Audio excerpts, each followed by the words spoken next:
إن أعجبك الفيديو لا تنسى الإعجاب والاشتراك في القناة. تعالوا نشوف التشيز كيكه الجامده دي اتعملت ازاي النهارده. بخطوه خطوه وسهله جدا وكله على البارد، مفيش فرن ولا اي حاجه. يلا بينا نشوف المقادير واحده واحده. السلام عليكم ورحمه الله. ازيكم يا حبايب، عاملين ايه؟ يا رب تكونوا بخير. النهارده هنعمل حاجه جديده، حاجة من الحلويات. الولاد بيحبوها جدا وبنشتريها برا بأرقام كبيرة. وهي بسيطة أصلا، بتتعمل في البيت بكل سهولة. وبس بتختلف بقى الصوصات، مع اختلاف الصوصات. في كراميل، في بيعملها بالمربى، في بالشوكولاتة. احنا النهاردة هنعمل التشيز كيك على البارد. هنعمل كل حاجة، هي بس هنحتاج الفريزر بس. هنشوف المكونات بتاعتنا. اول حاجة معايا بسكوت، اي نوع بسكوت سادة. معايا كريمة، كيس كريمة. برضو ممكن كريمة سايبة عادي. معايا مية ساقعة، بص لازم تكون ساقعة كده من الفريزر عشان الكريمة. معايا معلقة صغيرة جيلاتين، ممكن نحطه وممكن ما نحطوش، وده بس بيمسك طبقة الكريمة والجبنة مع بعض. معايا كريمة جبنة كيري، انا جايباها سايبة. ومعايا مربى، ده عشان ايه؟ الوش. هنبتدي بقى نشوف احنا هنعمل ايه حاجة حاجة مع بعض. اول حاجة هنعملها، هنعمل طبقة الايه؟ البسكوت. احنا هنحتاج للبسكوت، هنحتاج ليه برضو سمنة، معلقتين سمنة سايحة كده. بس هنحط البسكوت الاول ونكسر عشان ايه؟ نكسره، نحطه في الكبة، نكسر دول كده الاول. بسم الله.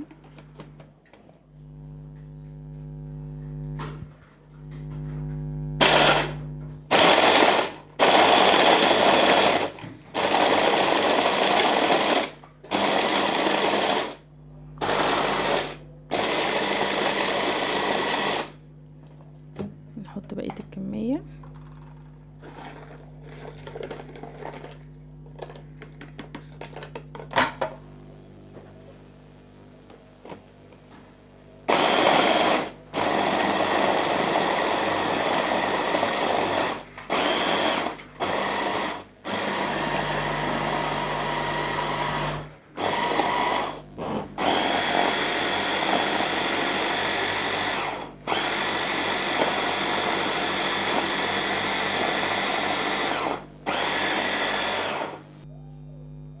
اهو بصوا البسكوت معانا بقى بالمنظر ده. بصوا تحس ان هو ايه؟ رملة ناعمة كده. هي دي الايه؟ الدرجة اللي احنا عايزينها. لما كده كسرناه، هننزل بقى بايه؟ معلقتين سمنة كده او زبدة سايحة، ما تكتريش عشان برضو يبقى البسكوت ايه؟ برضو مقرمش. وهنديها بقى ضربة اخيرة كده.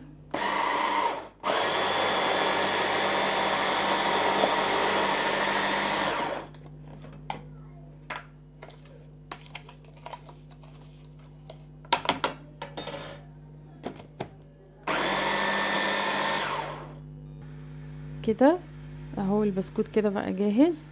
هنجيب اي صينية عندك بقى مدورة او اي حاجة تحطي فيها. عندك بقى ورق زبدة او اللي هي الصواني اللي بتبقى مفتوحة، برضو بتبقى اسهل طبعا، اللي هي بتتفتح من الجناب. بس انا مش عندي يعني الصينية دلوقتي، فانا هحط كده الكيس ده، وهنشوف في الاخر الكيس ده يعني هيبقى لازمته ايه. ده عشان ايه؟ ما نيجي نطلعها كده تبقى اعرف اطلعها، احطها يعني بالكيس، اطلعها بالكيس واحطها في طبق التقديم. اي كيس عندك كده عادي يعني. بس كده، وننزل بالبسكوت اللي احنا طحناه كله.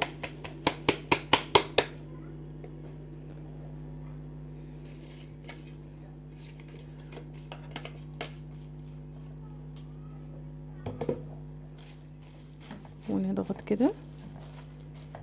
بصوا البسكوت ناعم، ناعم جدا ازاي. نضغط بقى كده.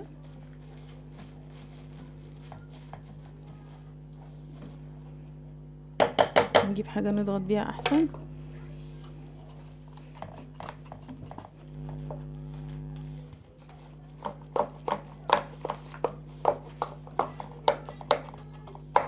كده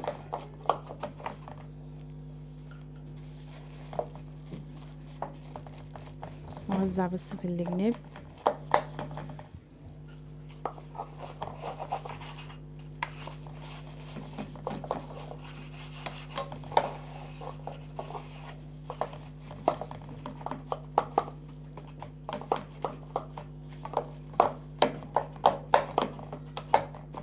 كده دي طبقة الايه البسكوت اللي هي اول حاجة دي خلصت معانا. هنحطها بقى في الفريزر شوية تمسك نفسها كده لغاية لما نعمل الطبقة التانية.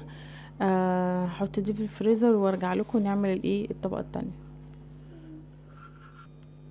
تاني حاجة بقى هنبدأ نعمل تاني طبقة معانا. هنجيب الكريمة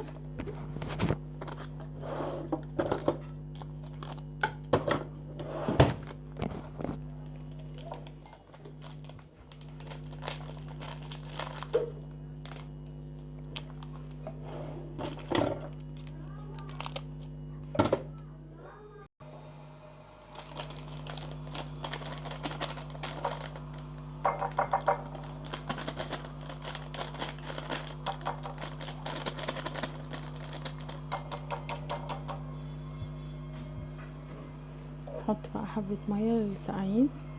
ممكن نحط لبن برضو يعني اللي متاح عندك ونضربهم بقى.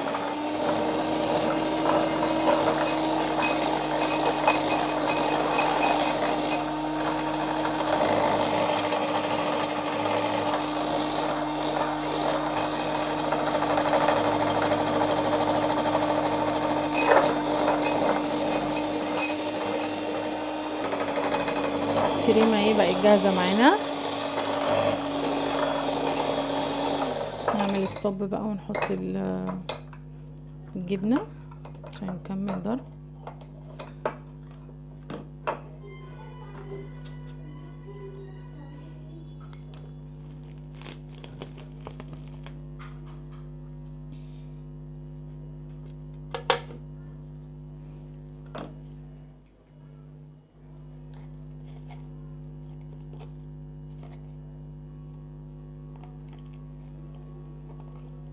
هو ده ربع جبنة كيري.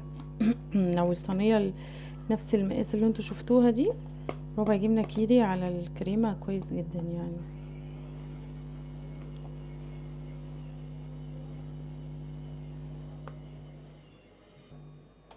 نكمل ضرب بقى الكريمة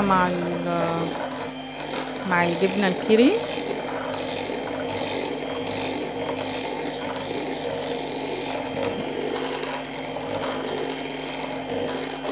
ننزل بقى الجيلاتين دوبناه في ميه سخنه. ننزل بحبه كده عشان يمسك بس معانا ايه الدنيا. في ناس من غير ما بتحط الجيلاتين برضو عادي هتلاقيها مسكت معاكي برضو لو مش متاح عندك الجيلاتين.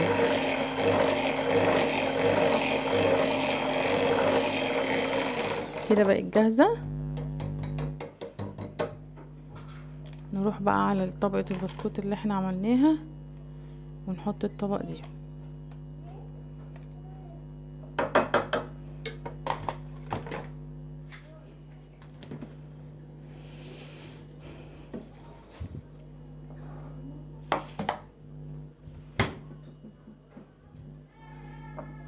ننزل بقى بالطبقه طبقه الجبنه والكريمه.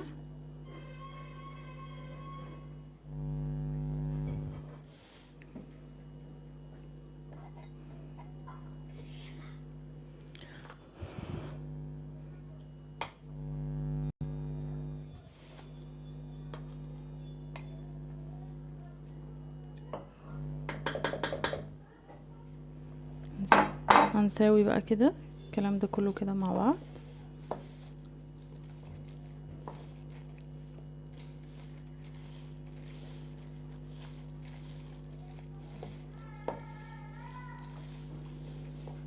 انا عاملاها لكم باسهل الطرق. هو في ناس بيحطوا بقى، بيعملوا كيكة عادية وبيض وحاجات كتير، بس دي من اسهل الطرق وناجحة. جربوها وهتعجبكم ان شاء الله. اهو سوينا كده الطبقة التانية كده.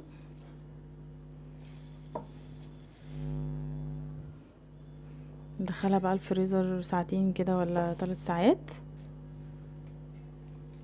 عشان في الاخر هنحط بقى الايه الطبقة الاخيرة اللي هي الايه المربى.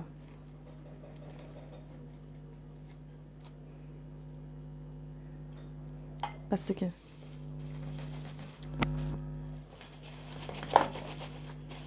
ندخلها على الفريزر، واخر خطوة هوريها لكم بقى ان شاء الله في الاخر. وده كان الشكل النهائي للتشيز كيك بتاعنا النهارده. يا رب تكون الحلقه عجبتكم.